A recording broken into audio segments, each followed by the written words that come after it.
So that's how we'll do this one. So yeah, we're getting into it today. I figured I was going to cover the FTX bankruptcy, the FTX issues, you know, because that's a thing. And there's a lot of stories with this, and they're already kind of spinning it in a way in which it's painting a similar narrative to what we saw with really everything else, which is if you don't agree to the official story, you're a conspiracy theorist. You know, like you either have to accept the official story or you're a conspiracy theorist. So we're going to talk about that. And there's a great summary, and this guy who summarizes it in 99 seconds. I was sent this on Telegram by a good friend of mine.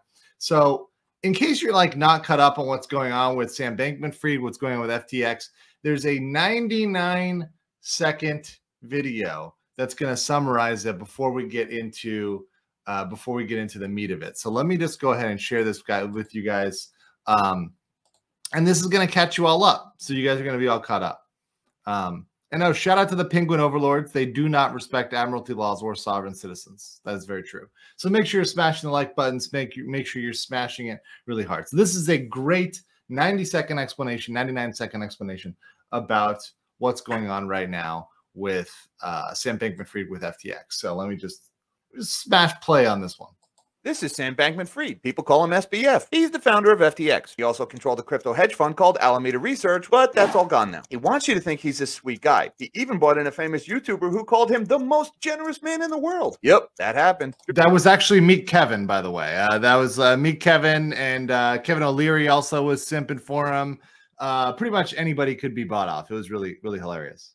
Truth is, Sam Bankman-Fried is a liar and a crook. His personal crypto FTX token was basically a Ponzi scheme hidden below layers of Moonbro jargon. He even went on Bloomberg's podcast and bragged about it. Yep, that happened. He used his Ponzi token as collateral to borrow billions of real dollars that he couldn't pay back. He then used those real dollars to build an empire out of dying companies like Voyager and BlockFi. This led Jim Cramer to call him the new JP Morgan. That's weird. It's not like Jim Cramer to promote a billionaire con artist. SBF sold people cryptos like Bitcoin. Or so they thought. What they really bought from SBF was an IOU. But as long as everyone didn't cash in their IOU at the same time, the scheme worked. Until it didn't. This other a-hole who hates SBF came along and engineered a bank run with some passive-aggressive tweets. It worked. SBF didn't have enough money to repay everyone at once, and now his customers have lost everything. He'll be happy to know that this is exactly how every bank in the world operates. So where did all the money go? He misappropriated $4 billion trying to save his failing hedge fund. Whoops, that's a felony. He spent $21 million on Super Bowl commercials, $5 million for the big guy, $40 million in campaign donations. I wonder what he wanted in return. And everyone who's pointing at this story and saying, this is exactly why we need to regulate crypto. Remember that SBF stole billions. That's already a crime. And he spent a lot of it on bribing politicians. Also a crime, in order to create a crypto monopoly for himself. Government regulations don't protect the customers. They protect the crooks. That's exactly what SBF was trying to do. There you go. Boom. That's it.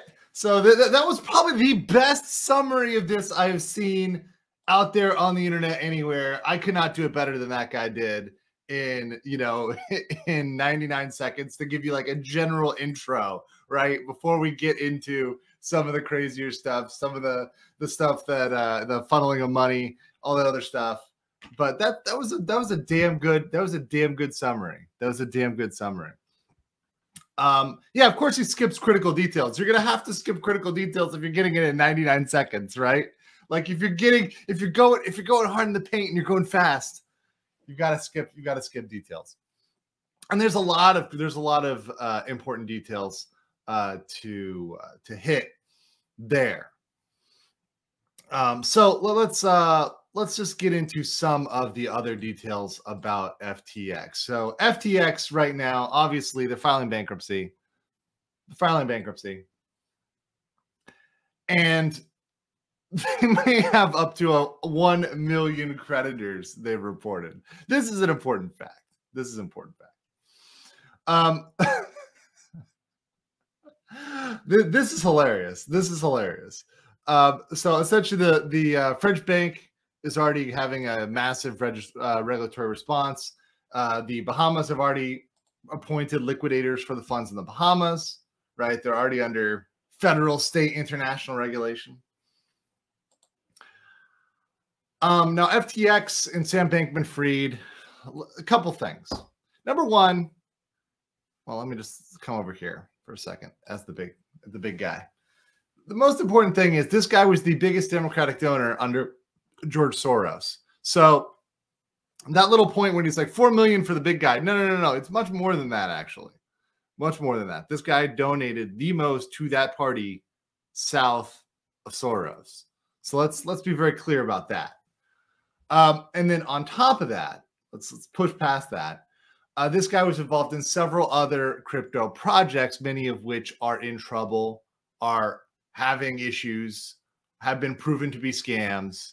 So this guy's already been exposed multiple times as a scammer. Now, look, I'm not a guy. I see some people in the chat. Oh, every crypto is a scam. No, I don't. I disagree with that. I disagree with that. But certainly, is it ripe for scamming? Is it ripe for pumping and dumping? Of course it is. But see, when I'm consistent about not wanting government regulation, because he says it at the end there, but it needs to be expanded upon. Government regulation is never going to solve the problem. What it's going to do is it's going to set up a game, much like Wall Street, where you guys cannot win, but they can. But their friends and bros can win, right? The Goldman Sachses of the world, the hedge funds, they can win, right? They have an ability to win. They have an ability to make money, but you don't. That's what government regulation does. I mean, look at any area, look at any sector. Look, for example, energy.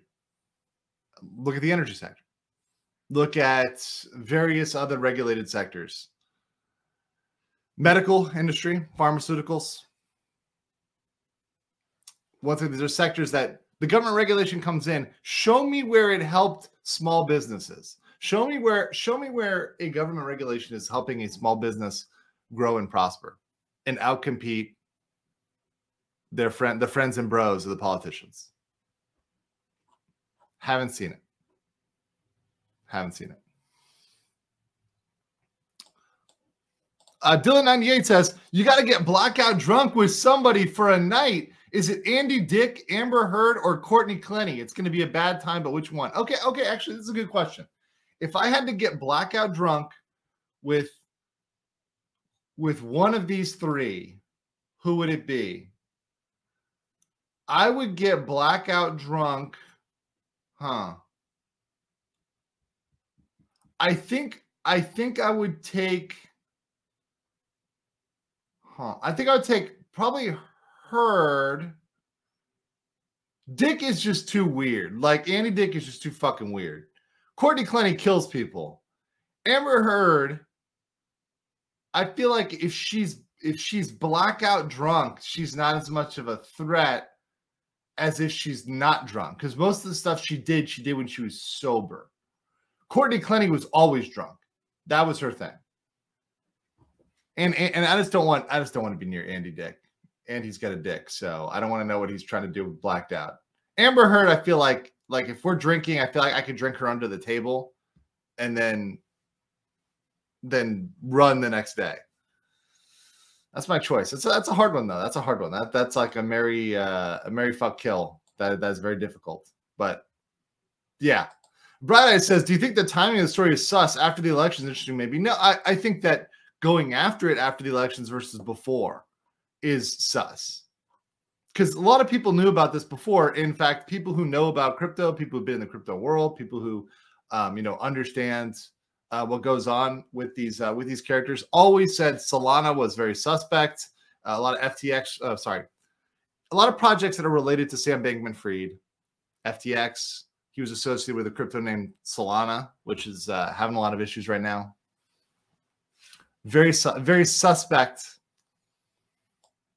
Very, very suspect. So people were calling these things out before, but they didn't amplify it. They didn't bring it up. It didn't make it into fucking Reuters till now.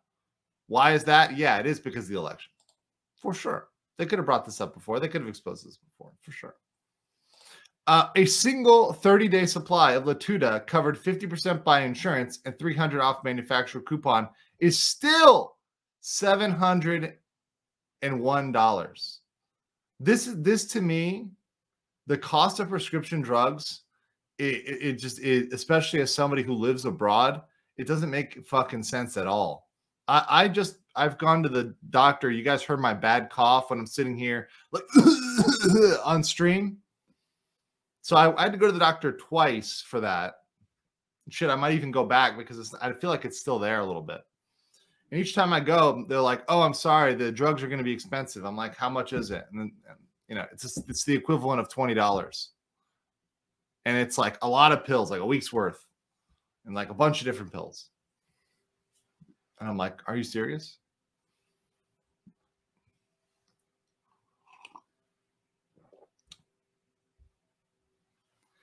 But yeah. And by the way, weren't channels getting silenced for talking about various coins? Yes. Crypto is something that is very dangerous to talk about on YouTube because number one, the crypto bots come in the chat, and the crypto bot, as soon as you start talking about crypto, the crypto bots come, and the crypto bots are worse than the porn bots because they will spam into infinity and beyond. So the crypto bots will show up when you start talking about crypto. That's number one.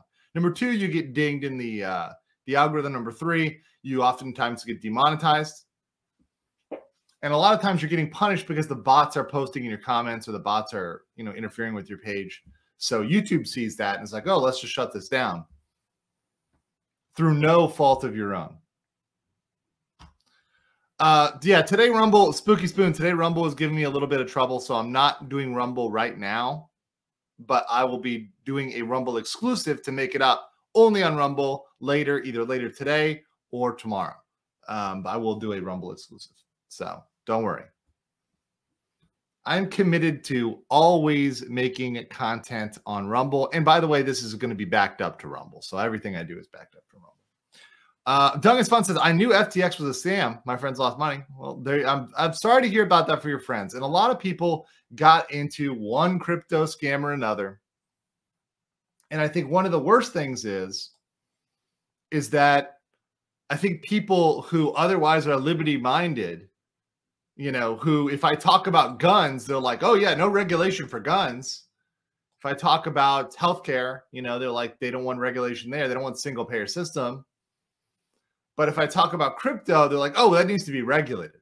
I'm like, no, guys, we need to be very clear and take a very clear standpoint. If you're either pro-regulation or you're anti-regulation, there's no like this needs to be regulated, but this doesn't. I mean, no, it needs to be either lightened up on the regulation or heavy on the regulation.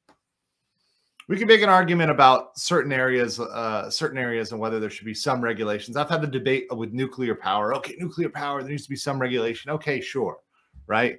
I mean, I don't want like Jim Bob irradiating my nuts.